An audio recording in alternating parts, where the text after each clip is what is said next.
ఇవాళ మన మెదక్ జిల్లాలో పాపన్నపేట, హవేలీ గన్పూర్, గొల్చారం, మెదక్ రూరల్ మండలాలు ముఖ్యంగా ఈ గణపురం ఆనకట్ట మీదనే ఆధారపడి యాసంగి పంటలు సాగు చేయడం జరుగుతుంది.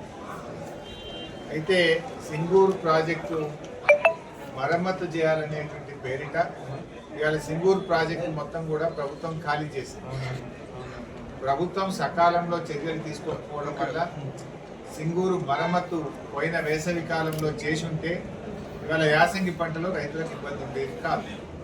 మరి ఇప్పుడు కూడా సింగూరులో దాదాపు 15 టీఎంసీల నీళ్లు ఉన్నాయి.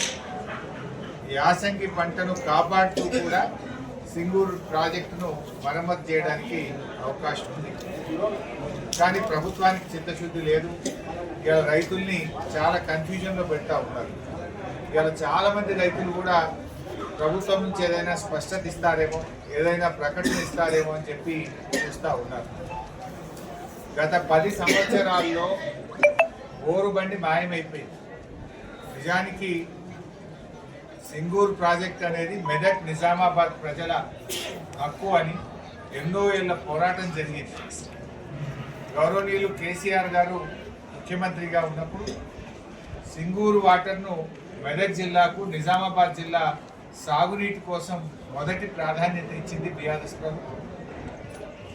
హైదరాబాద్ అటు కృష్ణా గోదావరి నీళ్లు తెస్తూ సింగూరు నీళ్ల ద్వారా 2 పంటలకు కూడా మెదక్ నిజామాబాద్ జిల్లా ప్రజలకు సాగునీరు అందించింది బీఆర్ఎస్ ప్రభుత్వం. అవసరమైతే కాళేశ్వరం నీళ్లను కూడా మళ్లించి 2 పంటలకు కూడా నీళ్లు అందించింది బీఆర్ఎస్ ప్రభుత్వం.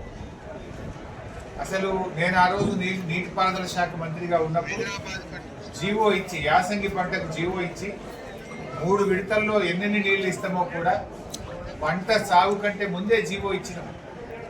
హైదరాబాద్కు రావాల్సిన అవసరం లేకుండా, రైతులు ఎదురు చూడకుండా 10 ఏళ్ళు 2 పంటలకు నీళ్ళు ఇచ్చింది బీఆర్ఎస్ ప్రభుత్వం. కానీ ఇలా కాంగ్రెస్ వచ్చింది, మళ్ళీ కష్టాలు మొదలైంది. సోషల్ మీడియాతోని రైతులకు ఇవన్నీ ఇబ్బందులు పెట్టడం కరెక్ట్ కాదు. అందరికీ స్మార్ట్ ఫోన్లు ఉన్నాయి, చాలా చోట్ల నెట్వర్క్ ఉండదు. మరి కౌలు రైతుల పరిస్థితి ఏంది? ఇప్పుడు ఏమంటుంది ప్రభుత్వం? ఒరిజినల్ రైతు అంటే కౌలు రైతుకు కౌలు ఇచ్చినట్టు రాసిస్తే అప్పుడే కౌలు రైతుకు యూరియా ఇస్తారట. మళ్ళీ టెనెన్సీ యాక్ట్ ఉంది, అసలు వాడు కౌలు ఇచ్చినే బంద్ పెడతారు. అంటే లక్షలాది మంది కౌలు రైతుల భవిష్యత్తు ప్రశ్నార్థకమవుతుంది. టెనెన్సీ యాక్ట్తో ఇప్పుడు మీరు తెచ్చిన కొత్త చట్టాలతో ఇప్పుడు మీరు ఈ లింకులు పెడితే రేపు కౌలుకిచ్చుడే బంద్ అయిపోయే ప్రమాదం ఉన్నది. ఆనాడేమో పెద్ద పెద్ద మాటలు మాట్లాడిండ్రు. ఏ కౌలు రైతుకు కూడా మేము రైతు బంద్ ఇస్తాం, కౌలు రైతులకు పంట నష్టపరిహారం ఇస్తాం, రైతుకి ఇస్తాం, కౌలు రైతుకి ఇస్తాం అన్నారు. గెలవంగానే మాకు సంబంధం లేదు, రైతు కౌలు రైతు చూసుకోవాలన్నారు. ఇప్పుడు మీరు చేసే తుగ్లక్ పనుల వల్ల, ఈ యాప్ల పేరిట, యూరియా బస్తాల పేరిట అసలు కౌలు రైతులకు మొదటికే మోసం చేస్తున్నది కాంగ్రెస్ ప్రభుత్వం. రేపు రైతులే కౌలుకు ఇవ్వని పరిస్థితి ఏర్పడుతుంది. రైతులకు, కౌలు రైతులకు మధ్య పంచాయతీ పెడుతుంది ఇలా కాంగ్రెస్ ప్రభుత్వం. ఈ యూరియా కోసం ఎన్నిసార్లు తిరగాలి? బాయికాడ బర్రెన్ దుడ్డని చూసుకోవాలన్నా, వ్యవసాయం చూసుకోవాలన్నా, మీ ఆఫీసర్ల చుట్టూ తిరగాలన్నా? యాప్ కోసం ఒకసారి తిరగాలి. ఆ ఇచ్చే యూరియా బస్తాలు కూడా ఎకరానికి 2 ఇస్తాం, ఆ 3 ఇస్తాం. 3 ఇస్తే 3 సార్లు ఇస్తారట, అవి కూడా ఒకసారి ఇయ్యడట. అంటే నీ యాప్ కోసం ఒకసారి తిరగాలి. ఆ ఇచ్చే 3 బస్తాలకు మొదలొక బస్తా, మధ్యలో ఒక బస్తా, పొట్టకొచ్చినాక ఒక బస్తా. అంటే రవాణా ఛార్జీలు, ఆటోలు, బస్ కిరాయిలు పెరుగుతాయి. ఇప్పటికే బస్ ఛార్జీలు డబుల్ చేసిన మొగోళ్ళకు. బస్ ఛార్జీలు రేవంత్ రెడ్డి వచ్చిన 2 సంవత్సరాల్లో 2 అంతలైనాయి బస్ ఛార్జీలు. అంటే నువ్వు ఆఫీసర్ల చుట్టూ తిరగాలి తప్ప వ్యవసాయం చుట్టూ తిరగాల్సిన అవసరం లేదా? రైతుల్ని మొన్ననే యూరియా బస్తాల కోసం 10 సార్లు లైన్లో నిలబెడితే ఒక్కొక్క బస్తా ఇచ్చినాం. ఇప్పుడు యూరియా సరఫరా చేతగాక యూరియా ఎగబెట్టడం కోసం ఇవాళ కేంద్ర రాష్ట్ర ప్రభుత్వాలు 2 కలిసి రైతుల ఉసురు పోసుకుంటున్నాయి. ఎప్పుడు ఇస్తారు అని రైతుల పక్షాన్ని నేను అడుగుతా ఉన్నా.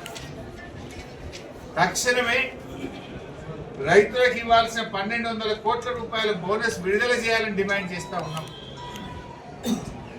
ఇప్పుడు యాసంగి కూడా రైతు బంధు ఎప్పుడు ఇస్తారు? ఇంకా ఆల్రెడీ పంట సీజన్ స్టార్ట్ అయింది. రైతులు దున్నుతున్నారు, చేను రెడీ చేసినారు, నార్లు పోసినారు. మరి పెట్టుబడి సాయం అనేది మొదట్లోనే ఇవ్వాలి కదా. మరి యాసంగి రైతు బంధు ఎప్పుడు విడుదల చేస్తారు? ఇంకొక వైపు వ్యవసాయ మంత్రి ఏమో చిన్నగా లీకులు ఇస్తున్నాడు. ఏమని? మేము యాసంగి రైతు బంధు సాగు చేసిన వాళ్ళకే ఇస్తాం, మిగతా వాళ్ళకి ఎగబెట్టమంటున్నాడు. ఇప్పుడు ఓట్ల ఏదాకా ఆగింద్రా? యాసంగిలో ఎవరికి ఇస్తారు, ఎవరికి ఇవ్వరు? ఈ రాష్ట్రంలో 50-60 లక్షల ఎకరాల్లో పత్తి సాగు చేసే రైతులు ఉంటారు. వాళ్ళు ఒక పంటనే చేస్తారు, పత్తి 6-7 నెలల పంట. మరి ఆ పత్తి రైతులకు ఇస్తారా, ఇయ్యరా? చెరుకు రైతులు, పసుపు రైతులు, అనేక మంది రైతులు ఉన్నారు. మరి ఆ రైతులకు ఈరోజు మీరు యాసంగికి సబ్సిడీ ఇస్తారా, ఇవ్వరా? కందులు 10 నెలల పంట, చెరుకు 11 నెలల పంట, పత్తి 7 నెలల పంట, పండ్ల తోటలు ఉన్నాయి, ఆయిల్ పామ్ ఉన్నది. మరి రైతుల పరిస్థితి ఏంది? అంటే నువ్వు అప్పుడేమో రేవంత్ రెడ్డి 3 పంటలకు ఇవ్వాలి రైతు బంధు అన్నాడు, ఇప్పుడేమో ఒక్క పంటకే ముక్కులకు వచ్చిందా? ఇప్పటికే నీ ప్రభుత్వం వచ్చిన తర్వాత 2 ఏళ్లలో 2 పంటలకు రైతు బంధు ఇచ్చినావు, 2 పంటలకు రైతు బంధు ఎగ్గొట్టినావు. మరి ఇప్పుడు యాసంగి రైతు బంధు సంగతి ఏందో స్పష్టంగా చెప్పాలి. అందరూ రైతులకు కూడా యాసంగిలో రైతు బంధు నిధులు వెంటనే విడుదల చేయండి.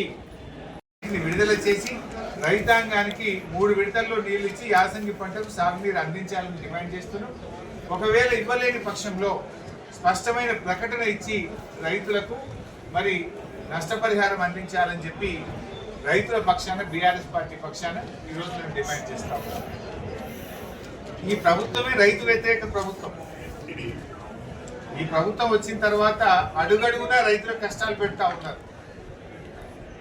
పోయిన వానకాలంలో యూరియా దొరకలేదు, పోయిన వానకాలంలో జనుము, జీలుగు విత్తనాలు దొరకలేదు. రైతులను రకరకాల ఇబ్బంది పెడుతున్నారు. ఇదే మెదక్ వచ్చిన ముఖ్యమంత్రి గారు ఏడుపాయల అమ్మవారి మీద ప్రమాణం చేసి, మెదక్ చర్చ్ మీద ప్రమాణం చేసి రుణమాఫీ చేస్తా 15 ఆగస్టు కల్లా అన్నాడు. ఎన్ని 15 ఆగస్టు పోయినాయి రేవంత్ రెడ్డి? ఎందుకు ఈ రోజుకు రుణమాఫీ పూర్తి కాలేదు? కేవలం 40% మంది రైతులకు మాత్రమే రుణమాఫీ జరిగింది. ఇలా రుణమాఫీ విషయంలో రైతుల్ని మోసం చేసినారు, రైతు బంధు విషయంలో రైతుల్ని మోసం చేసినారు, బోనస్ విషయంలో రైతుల్ని మోసం చేసినారు, ఎరువుల సరఫరాలో ఫెయిల్ అయిపోయినారు, విత్తనాల సరఫరాలో ఫెయిల్ అయినారు, పంట కొనుగోలు విషయంలో కూడా ప్రభుత్వం ఫెయిల్ అయిపోయింది. పోయిన యాసంగి బోనస్ ఇప్పటి వరకు రాలేదు. రాష్ట్రంలో పోయిన యాసంగికి 1200 కోట్ల రూపాయల బోనస్ ఇంకా కూడా ప్రభుత్వం ఇవ్వడం లేదు. 6 నెలలు అయిపోయినా బోనస్ పైసలు పట్టలేవు. ఈ వానకాలం బోనస్ కూడా 600 కోట్లు బకాయి పడ్డది ప్రభుత్వం. పేరుకేమో 24 గంటల్లో వేస్తున్నాం, తెల్లారే ఇస్తున్నాం అంటున్నారు. నెలలు గడిచిపోయిన యాసంగి బోనస్ బల్లే, వానకాలం బోనస్ బల్లే. యాసంగి 1200 కోట్ల రూపాయలు పెండింగ్ ఉంది, యాసంగిలో ఈ వానకాలం 600 కోట్లు పెండింగ్ ఉంది. 1800 కోట్ల రూపాయలు బోనస్ ఈ రోజు కూడా పెండింగ్ లో ఉన్నాయి. బొంబాయిపల్లిలో అన్ని బోరు బండ్లు కనబడుతున్నాయి. గతంలో అసలు బోరు బండి అనేది కేసీఆర్ గారి హయాంలో మాయమైంది. యాసంగికి నీళ్లు వస్తాయా రావా అని మా పాపండపేట రైతులు, మా హవేలీ గన్పూర్ రైతులు, మా కొల్చారం రైతులు బోర్లు వేసుకుంటా ఉన్నారు. మళ్ళీ అప్పులపాలు అవుతున్నారు రైతుల పరిస్థితి.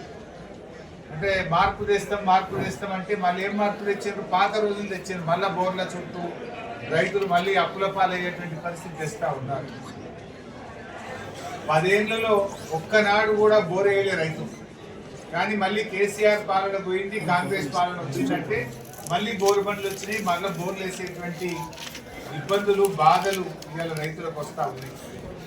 మొన్న ఒక రైతుకు ఫోన్ చేసి, దుర్గయ్య అనే రైతు నాకు పాపన పెట్టుకెళ్ళి, సార్ నీళ్ళు వస్తాయా రావా అని అన్నాడు. ఏం చెప్పాలి? కాంగ్రెస్ పాలనలో ఏమో అర్థమైతలేదు సార్, మేము నారు పోసుకోవాలన్నా వద్దా సార్, ఎట్లా సార్ అని దుర్గయ్య అనే రైతు నాకు ఫోన్ చేసి పాపన పెట్టుకెళ్ళి అడుగుతావు. అంటే ఎంత గందరగోళంలో ఈ ప్రభుత్వం ఉన్నది. మీరు రైతులకు స్పష్టత అయ్యారా? ఈ పాటికి నార్లు పోసేసి నారు పెరుగుతుంది, ఇక రేపో మాపో నాట్లు వేసే కాలం వచ్చింది. కానీ ఇంతవరకు ఇలా ఒక కన్ఫ్యూజన్లో ఉంచింది. అంటే అసలు చెప్పుకునే దిక్కు లేదు. ఎవరు రైతుల బాధ వినే పరిస్థితి లేదు. ఇక్కడ ఈ ప్రభుత్వం మొద్దు నిద్రపోతా ఉంది. రైతులకు స్పష్టత ఇచ్చేటువంటి పరిస్థితి లేదు. అందువల్ల మేము ప్రభుత్వాన్ని డిమాండ్ చేస్తా ఉన్నా, తక్షణమే రైతులకు యాసంగి పంటకు నీళ్ల విషయంలో స్పష్టత ఇవ్వండి.